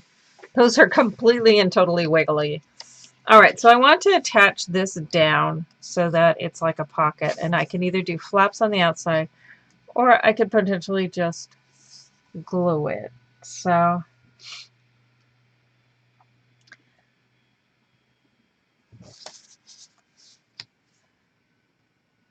that's going to be like right. Now on a belly band, I'm gluing the belly top of the bottom of the belly band down. I always do that because if I do tabs, it's like it's too loose and things can slip out. Whereas if it's glued, things tends to stay in there better. This pocket is going to be a little bit more protected with these guys in front of it. So I'm not as worried about that. But I think just for simplicity's sake, because there's so much going on. But then again, I want that little bit of something there. All right. So I want to do that. I can't help myself. I can't help myself. So 1 inch strip by, let's do it like 1.25 inches.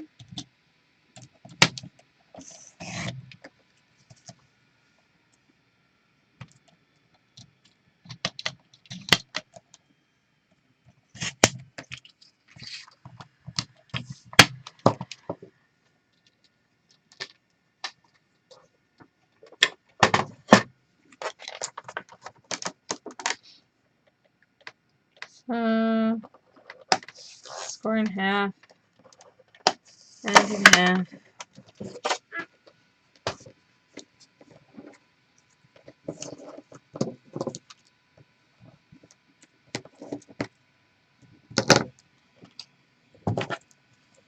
Scuffy, scuffy, scuffy. Only need to scuff the front side.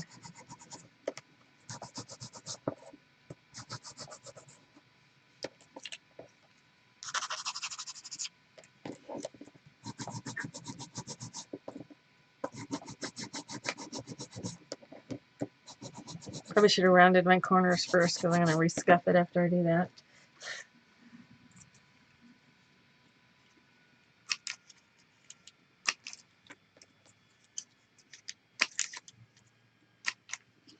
Just that set of corners.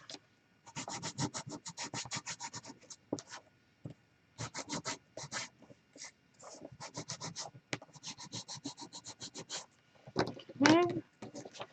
Ink to give them a tarnished look. You can do the whole even more tarnished by getting out the oxides, but I'm just going to do these real simple and just give them a tarnished feel. Okay, so I'm going to use my tape on the back of these. I did crop the little corners. We're doing that kind of one side rounded thing like we did on the other stuff. So it looks like that.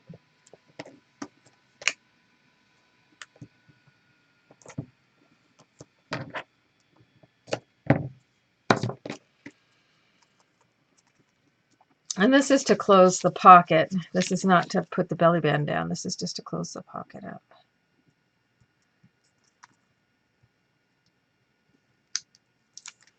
So I wrap this around, place it where I want it, and attach it down. And then I can glue this part.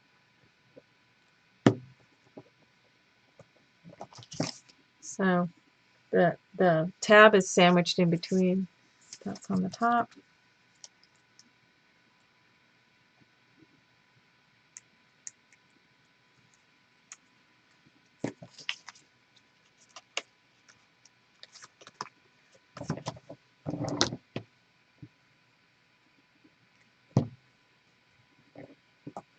So that'll form the pocket.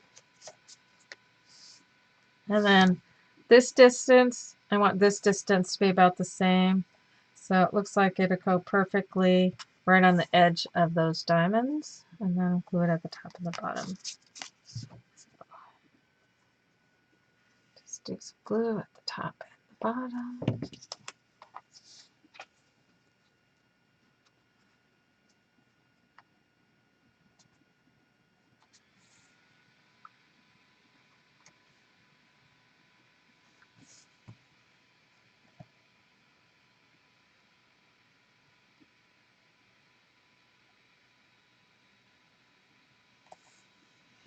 So we flip it. I'm not going to get it on today, but I'll put one of the neutrals on the back side. And then this becomes a pocket and a belly band type pocket. So it can go two different ways. So now to close this, I think I'm going to have it tie right here. So I'm going to have one side of the tie on this side, one side here. I might go down to here because then I could put the little flowers on it when I'm ready to do that. So I've got this bluish ribbon. Do two pieces of it.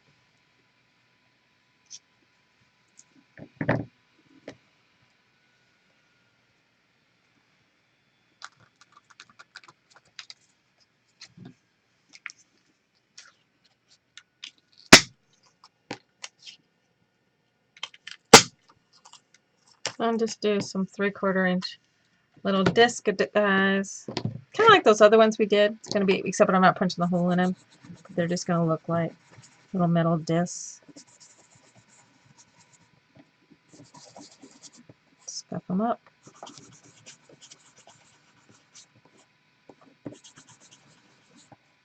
Oh, I am going to punch a hole in them now that I think about it. Because I got this little baby guy. I probably should have done this. There's a little skinny sticking out.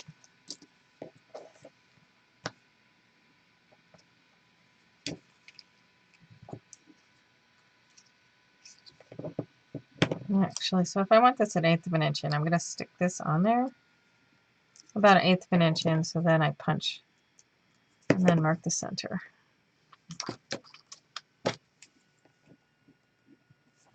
So that way I can get it come right up. See, I've got that little piece marked. That's the center, and it's 1/8 of an inch in from the edge. So when I slip this on, there's the center. You can just see it. So it's kind of off center intentionally, like that. But this one then should come in about the same spot.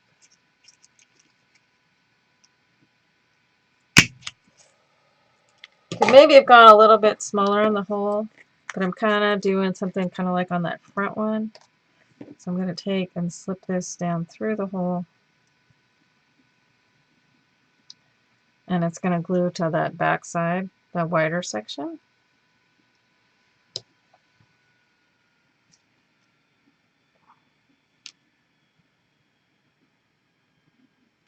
So just put a little dab of glue. I'm going to let it hang over and then I can just trim it.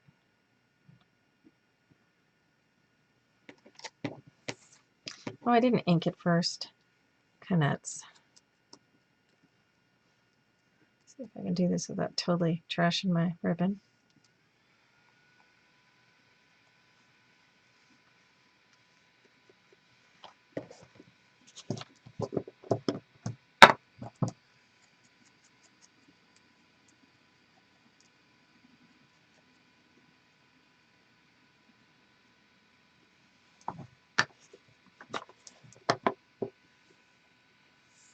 Okay, on the side opposite, at that widest point, put a little glue, slip this guy through there. Bloop.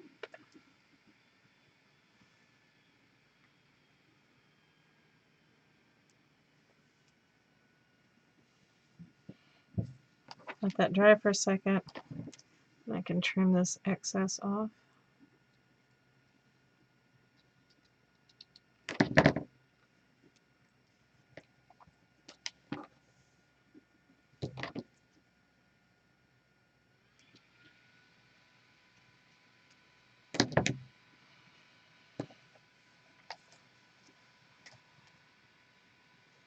I could always do it at the center of the clock if I wanted to, but I don't think I want to. I think I'm going to do it lower.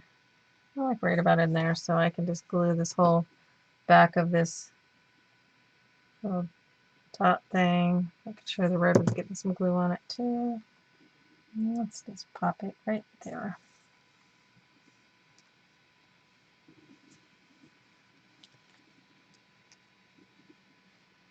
That kind of fold it out of the way so that I can do the same thing with this one. I want them to line up.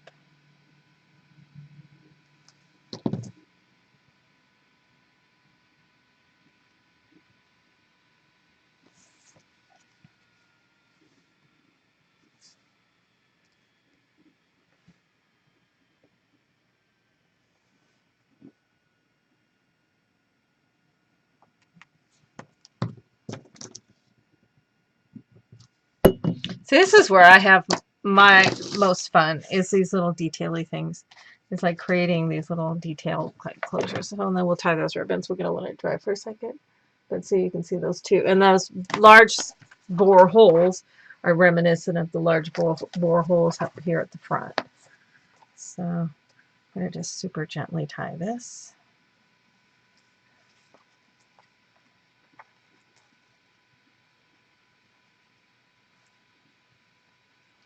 I don't want to pull it tight until the glue dries.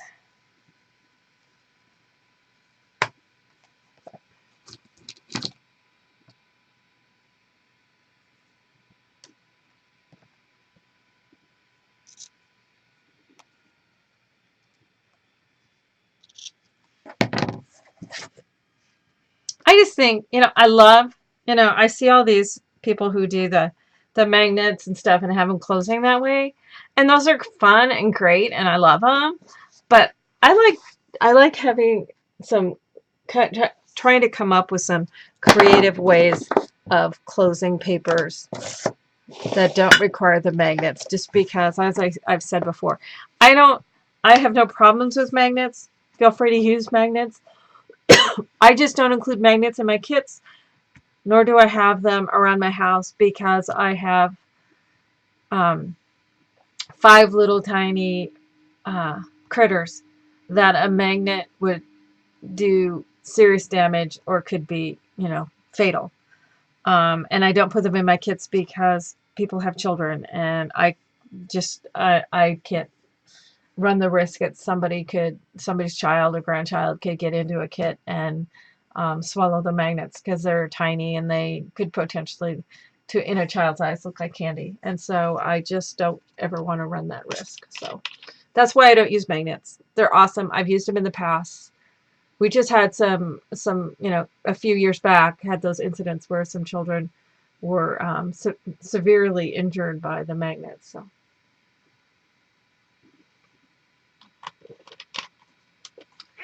So I like how that page came out. This graphic looks, perfect there. So then we just have one more page and then the back of the pages to do. So I'm happy. I'm very happy with how this is. I think I might add a little strip of the gold onto here, onto this dark background, and I think that would be perfect. I might add a little gold disc on here too. Just have those little gold touches going throughout that we've got. So, and then we've got that one up there. You could put a cascade on the front and back covers also, if you wanted to do so. But yeah, it's coming along.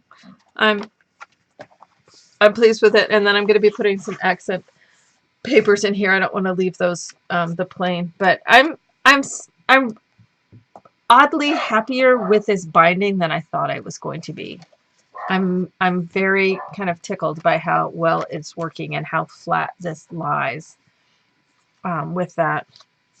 So I'm pretty pleased. So, all right. Does anybody have any questions so far? We just clicked right along tonight, so I'm happy with it. The other thing that this one does is it does tend to kind of want to flatten out even when it's sitting. So, which is fine when you're just going to look at it, but I don't like to leave it sitting because it tends to want to do that. If I'm having it sitting where it's not hanging in the suspended thing, I do tend to have them sitting sideways so that it doesn't, because it tends to want to do this. And I don't want it to stay that way. So by setting it on its side, it works better. So I want to do one this orientation.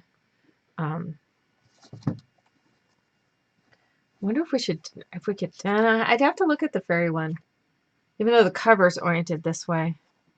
No, I'll just do this binding again on another project. Maybe we'll do this binding on the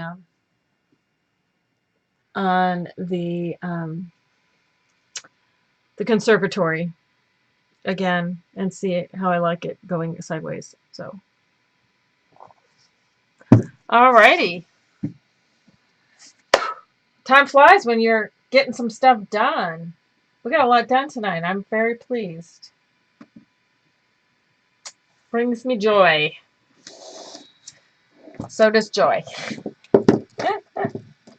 Alrighty. So, sorry for interruptions by Trevor, but again, you know, it's it's not a class if we're not interrupted by my pets and children. So.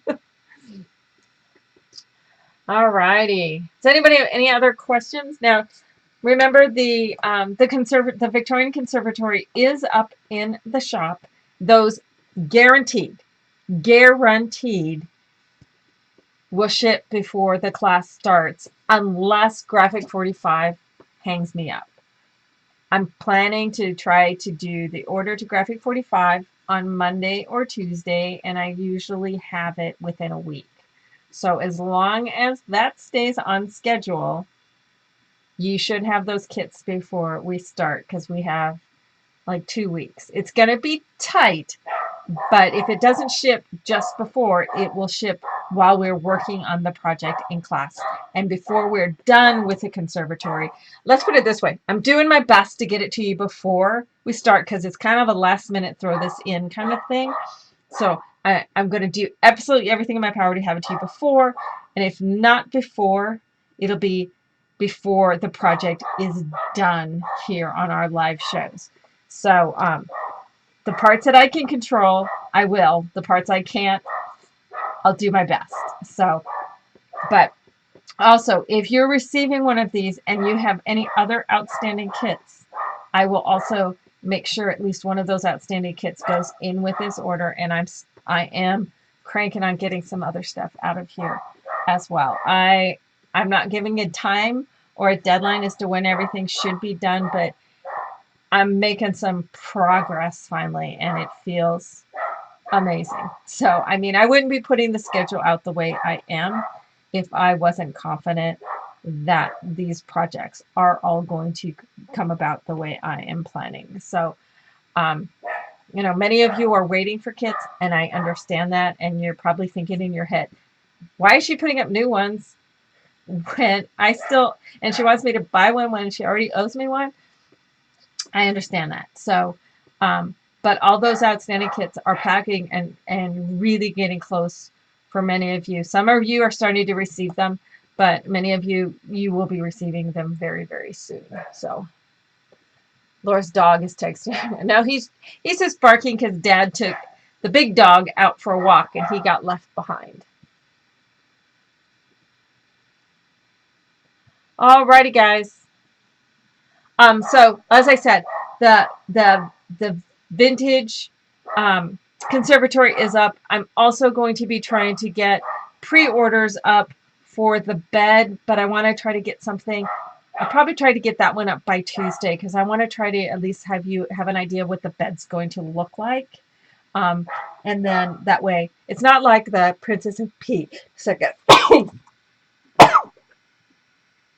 It's not like that bed. It's like the one where it was Sugar Plum Fairies dancing in your head. It was with a Graphic 45 paper for Christmas, and it was the bed itself. The album slipped inside the bed itself, and then it had 4 posts and stuff. This one's going to look a little bit different, but the same concept. Because the bed, the album fits inside of the bed, and so it can be made cute and girly or a little bit more masculine, because there'll be 2 versions. There'll be the Dreamland version and then the Kaleidoscope version, and both of those are Graphic 45 papers.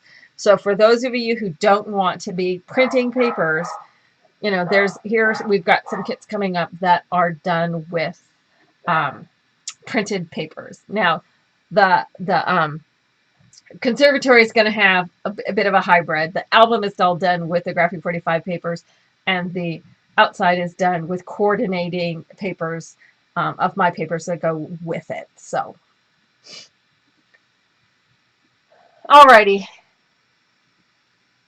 So, pattern for the one that we're working on right now is done. It is the photo spread album.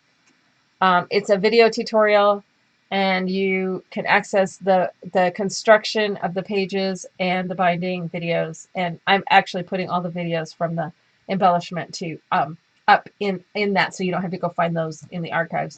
The videos for today and all of the live sessions for this project are on the website in the calendar, and you can look at the calendar while you're there, or they are also in the archives. And the album is under Photo Spread album, and the project itself was under In Suspense 2.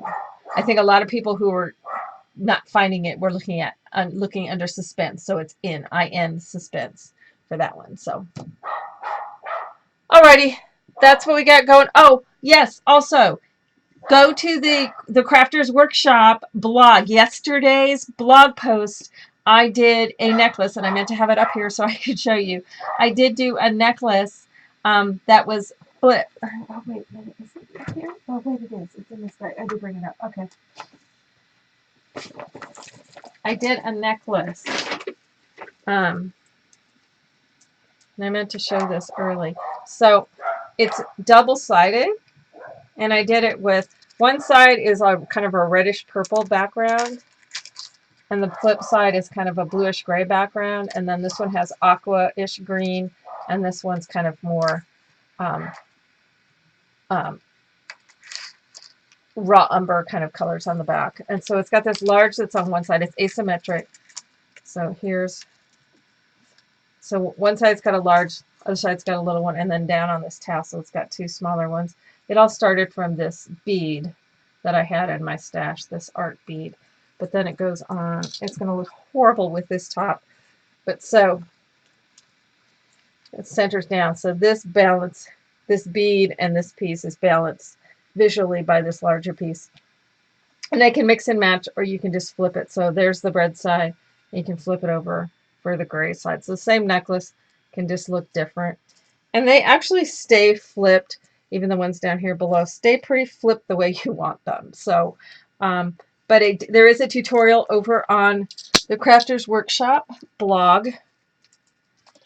And I did put a link to it over on Paper Doodles. There's a link on my Instagram, and I will put a link on my blog over the weekend. I'll do a blog post about it over the weekend. But the tutorial for it is only over on the Crafters Workshop. So if you just Google the Crafters Workshop blog, it will take you right to that. So, but yeah, Thursdays, every other Thursday, I will have something up on the blog. Thursdays are my day.